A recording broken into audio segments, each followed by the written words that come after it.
বলো। মাইনাস আমাদের এই যে এক্সপেরিমেন্টটা করা হবে এটা হচ্ছে তাপমাত্রা মাপার জন্য। এটা মাধ্যমে হচ্ছে জোরে বলো, একটু জোরে বলো। প্রথমে এটা হচ্ছে সেলসিয়াস মাপার জন্য। মানে এটা কি রুম থার্মোমিটার, রুম ওয়াল থার্মোমিটার?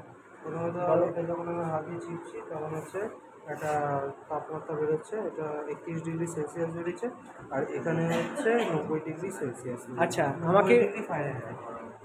এবারে আমাকে শঙ্কর উঠে দাঁড়াও তো। শঙ্কর ডিগ্রি সেলসিয়াস থেকে ফারেনহাইটে নিয়ে আসার ফর্মুলাটা কি?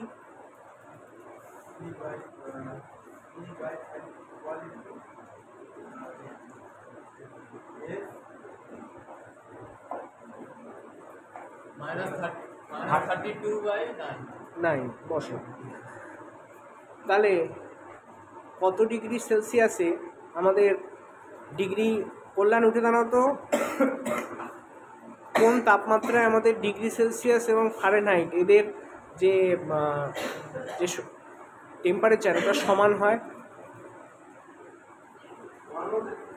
মানে একদম সেম হবে?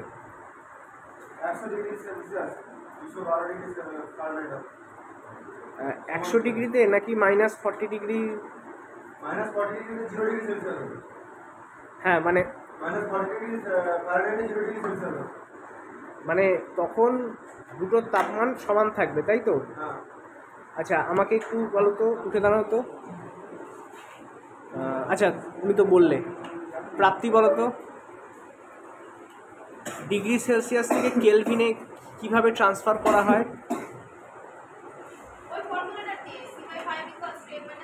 হ্যাঁ, ওটা দিয়ে ধরো তুমি ডিগ্রি সেলসিয়াসটা পেলে, তো ডিগ্রি সেলসিয়াস থেকে কেলভিন পেতে গেলে আমাকে গোপাল বলো যে 273-এর সঙ্গে যোগ করতে হয়? হ্যাঁ, 273-এর সঙ্গে যোগ করতে হয় না মাইনাস করতে হয়? যোগ করতে হবে। যোগ করতে হবে, ঠিক আছে।